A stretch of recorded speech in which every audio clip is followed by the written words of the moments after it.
Once upon a time, in the heart of eastern Nigeria, nestled among the tall palm trees and whispering rivers, there lived a village named Umunne. It was a place of peace, of harmony, of pride. The maidens of Umunne were the jewels of the land. They danced with grace. They walked with pride. They wore white wrappers and coral beads that caught the sun like fireflies. They were daughters of the earth, trained to honor their roots. Among them was a girl named Adaobi. Quiet, but deeply aware. Her spirit, strong. Her mind, sharp. Raised by her grandmother, Mama Nneka, a custodian of ancient wisdom, Mama Nneka would often say, "The heart of a maiden is like a mirror. Once cracked, it may never shine the same." One day, a group of travelers came. They wore shiny clothes. Their voices were like honey. They called themselves dancers. Their leader was Madame Lolo. With eyes lined in kohl, lips as red as palm oil, and promises of glitter, riches, and freedom. Madame Lolo's sly voice. "Leave these old ways. Dance with us, and the world will know your name." The maidens gasped. They whispered. Even if Nneka, Adaobi's best friend, was drawn in. That night, Adaobi had a dream. A forest of mirrors. Each one cracked. Each reflection broken. Adaobi whispered, "Mama, I saw something. Something is not right." Mama Nneka said calmly, "Your spirit sees deeper, Adaobi. Be watchful." Tension builds. Soon, the village began to change. The maidens painted their faces, danced wildly, laughed at elders. Men looked with hungry eyes. Boys fought. The drums that once called joy, now echoed emptiness. One night, Adaobi followed the dancers to the edge of the forest. A large hut, glowing red. Inside, she saw Madame Lolo, speaking to a spirit with no face. Only glowing, hungry eyes. Dark spirit whispered, "The more they dance, the more they belong to me." Adaobi ran. "Mama Nneka, it is not just dancing. It is a trap. A spiritual one." She lifted her staff, carved long ago by seers, wrapped in cowries and ash.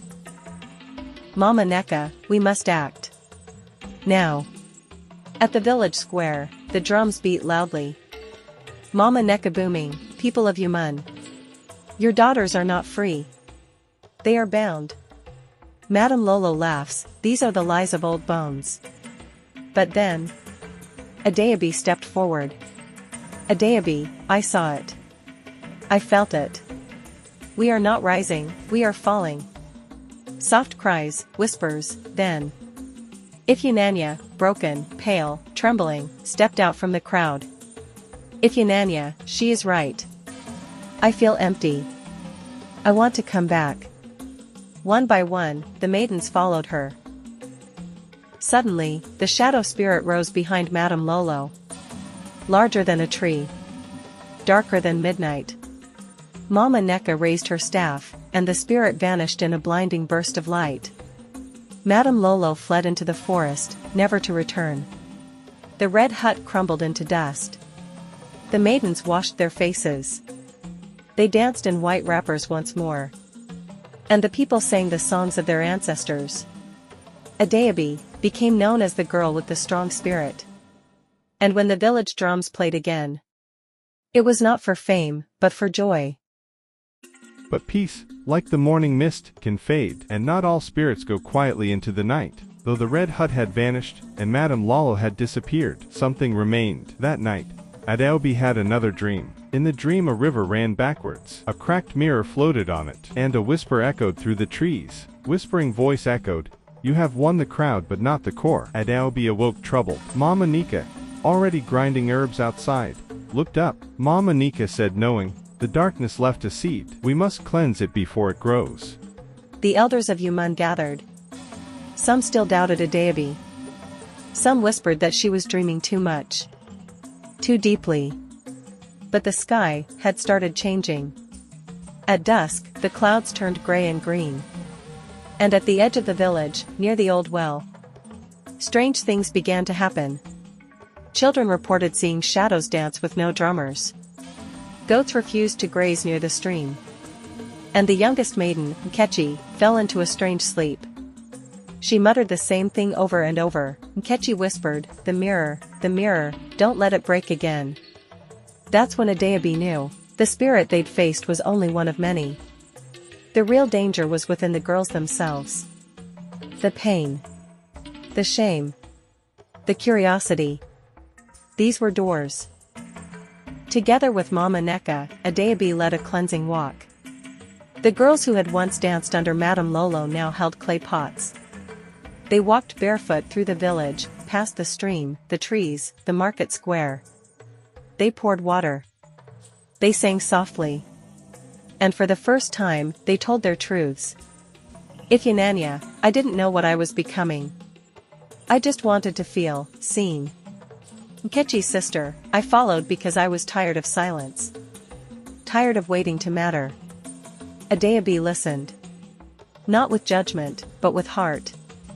That night, the mirror in her dream cracked fully. Then healed, Umunne did not forget. The girls began to weave mats for the elders again. They tended the fires. They sang old songs. And the most broken among them? They became the strongest protectors of the next generation. Years passed. Adaobi grew. She never left the village. She didn't need to.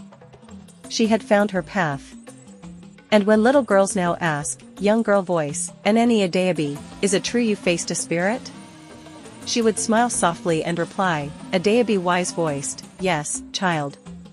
But the spirit I feared most, lived inside all of us. And we beat it, together. Seedling moral message to end the episode, true strength is not in running from darkness, but facing it with truth, wisdom and unity. Thank you for walking this path with me through the ancient whispers of our land, where stories are not just told, but felt.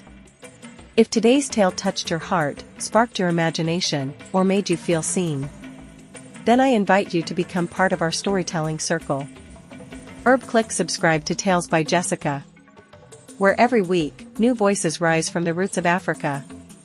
Stories of love, betrayal, courage, mystery, and wisdom, told through the eyes of our people, our past, and our future. Don't forget to like this video, share it with your tribe, and tap the notification bell so you never miss a tale. Because here, every story has a soul, and every listener is part of something greater. Until our next story. Stay curious. Stay rooted. And remember, the ancestors are always watching, and their stories still speak.